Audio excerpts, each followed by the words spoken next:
पर लोकसभा के चुनाव हैं, तैयारियां कैसी हैं और क्या कुछ परिवर्तन देखने को मिलेगा? प्रधानमंत्री जी ने जैसे कहा था कि हर भारतीय के खाते में 15 लाख रुपए आएंगे, हर साल 2 करोड़ नौकरियां मिलेंगी, हर साल हम काला धन वापस लेके आएंगे। भारतीय जनता पार्टी के नेता तो 10 गारंटियों के पीछे पड़े हुए हैं, जो कि सबसे ज्यादा आपदा का असर इस बार के मानसून में देखने को मिला। क्या कुछ सरकार की तरफ से लोगों की मदद के लिए किया जा रहा है? पक्ष का काम जो है वो हमेशा ही एक विरोध के रूप में काम करना होता है, तो उसके लिए एक विशेष राहत पैकेज लेके आए, जो कि सिर्फ ऐसा नहीं है कि कांग्रेस पार्टी के लोगों को उसका फायदा होगा, भारतीय जनता पार्टी के लोगों को भी फायदा होगा। और ये हिमाचल प्रदेश को एक सामूहिक रूप में देखते हुए जो है ये पैकेज जो है वो आना चाहिए। जी नमस्कार, मैं हूं गीता ठाकुर, आप देख रही हैं नेशन स्पीक्स और इस वक्त राजधानी शिमला में हम खड़े हैं। राजधानी शिमला से जिस नेता से आपकी मुलाकात करवाने वाले हैं वो कांगड़ा के जयसिंहपुर विधानसभा क्षेत्र से विधायक है।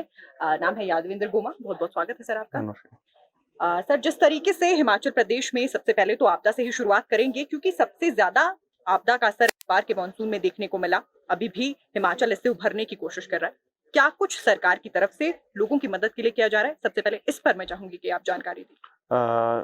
पूरे प्रदेश में इस बार जो है प्राकृतिक आपदा हुई है, और पूरे हिंदुस्तान में मैं समझता हूँ कि हमारे हिमाचल प्रदेश में एक के बाद एक आपदा जो है यहाँ पर हुई, और जिसमें कि अभी हाल ही में सदन में ये रखा गया कि 441 जो लोग हैं जिन्होंने अपनी जान जो है वो गंवा चुके हैं।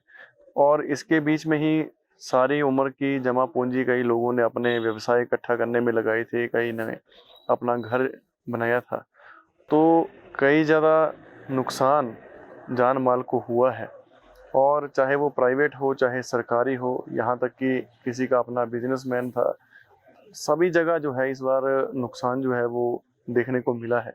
और सरकार अपनी ओर से हर संभव प्रयास कर रही है और हर संभव कोशिश करके जो है लोगों को अपनी ओर से सहायता प्रदान करने का प्रयास कर रही है।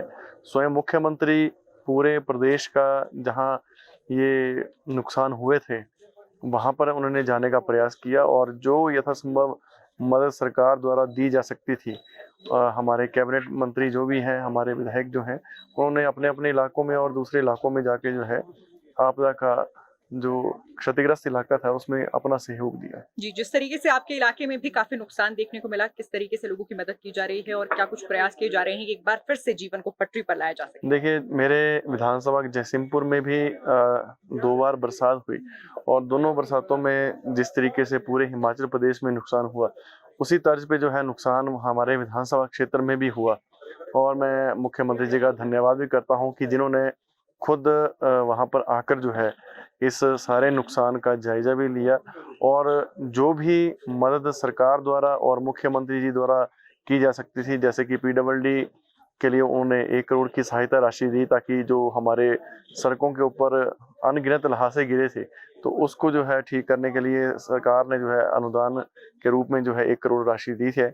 और जो इलाके जहाँ पर काफ़ी बरसात के कारण जो हमारे घर गिर गए हैं, और 2-3 जगह हमारा जो एक सियारा कुडाना गांव है और एक बीजापुर है, जहां पर खतरे जो हैं लोगों के मकानों पे बने थे, वहां पर स्वयं मुख्यमंत्री जी गए हैं और वहां पर राहत कार्य जो है वो चलाए गए हैं। और हमारे विधानसभा क्षेत्र में 2 रिलीफ कैंप जो हैं लगाए गए थे, जो कि अब वापस पटरी पे आ रहे हैं, और जो भी उनका नुकसान है उसके ऊपर जो है सरकार अपनी ओर से कोशिश कर रही है, जिसमें 2.5 करोड़ रुपए जो है वो मनरेगा का शेल्फ भी लोगों के मंजूर हुआ है, जिसमें कि लोगों की जो है डंगे लगेंगे। जी सर, इसके साथ साथ आपने कहा कि पूरी कोशिशें की जा रही हैं। लगता है विपक्ष इस कोशिश को देख नहीं पा रहा, क्योंकि विपक्ष का तो ये कहना है कि अभी तक धरातल पर जनता को मदद तो मिल ही नहीं पाई है।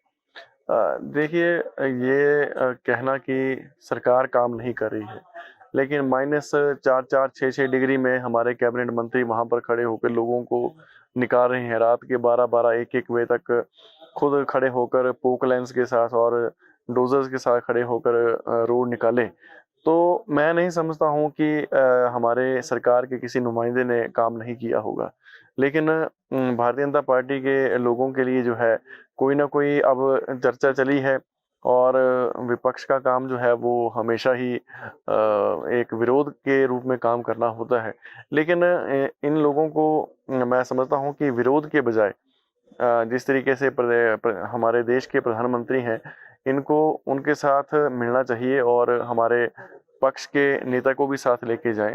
और एक जिस तरीके से आपने देखा होगा कि 3 दिनों से चर्चा हो रही है कि हिमाचल को एक विशेष आर्थिक पैकेज, क्योंकि जिस तरीके से आंकलन किया जा रहा है कि 10 से 12 हज़ार करोड़ का खर्चा हुआ है, नुकसान है, तो उसके लिए एक विशेष राहत पैकेज लेके आए, जो कि सिर्फ ऐसा नहीं है कि कांग्रेस पार्टी के लोगों को उसका फायदा होगा, भारतीय जनता पार्टी के लोगों को भी फायदा होगा। और ये ऐसी त्रासदी है इसमें, भारतीय जनता पार्टी और कांग्रेस के लोगों का और पार्टीबाजी नहीं होनी चाहिए। पूरे हिमाचल प्रदेश को एक सामूहिक रूप में देखते हुए जो है ये पैकेज जो है वो आना चाहिए। जी, किसी तरीके की राजनीति ना होकर हिमाचल प्रदेश की मदद होनी चाहिए। सर, इसके साथ साथ जब कांग्रेस सत्ता में आई थी तो ढेर सारी उम्मीदें जनता के लिए लेकर आई थी, तमाम वादे थे, तमाम गारंटीज थी।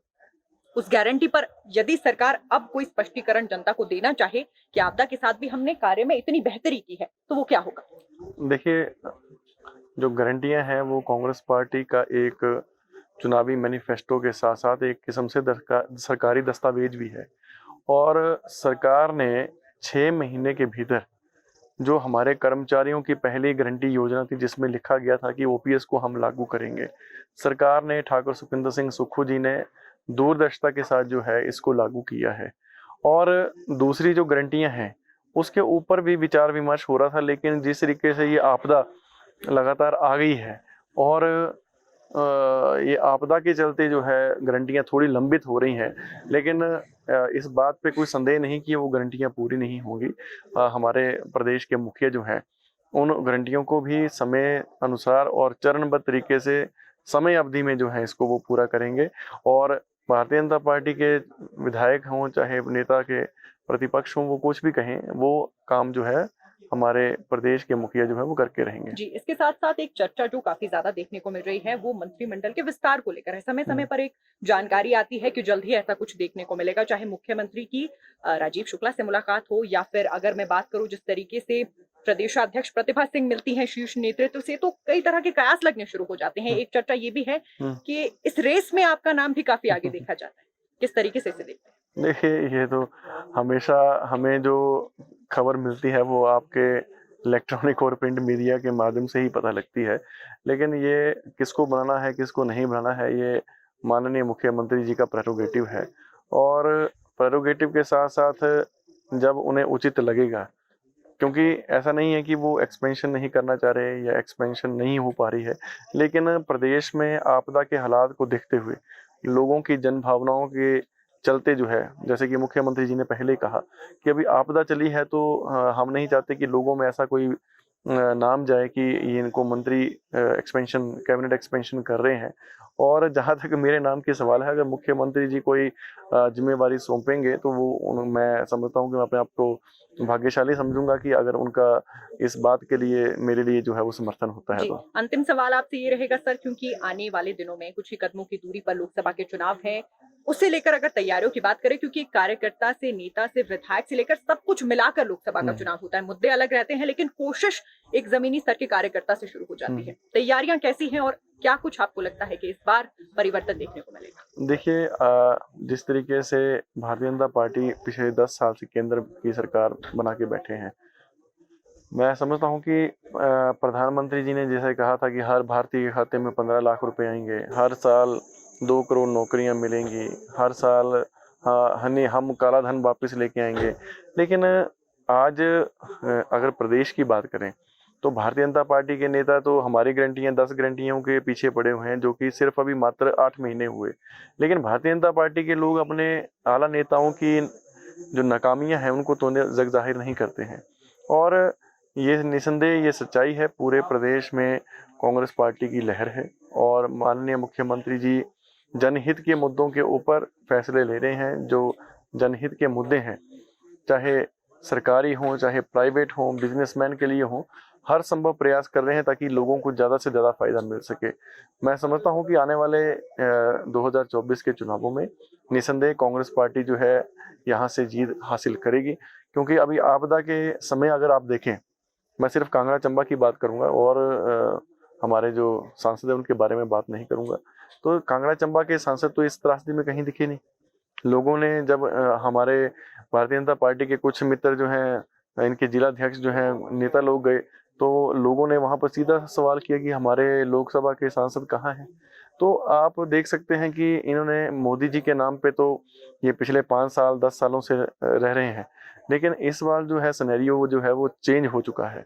और जो भ्रष्टाचार है, महंगाई है और जो अनएम्प्लॉयमेंट का मुद्दा है, पूरे हिंदुस्तान में जो है वो इस वक्त चरम सीमा पे है। और मुझे उम्मीद है कि हमारे हिमाचल प्रदेश में चारों की चारों सीटें जो है वो कांग्रेस पार्टी के खाते में जो है वो इस बार आएंगी। जी बहुत बहुत शुक्रिया सर नेशन स्पीक से थैंक बात यू, करने के थैंक लिए। यू।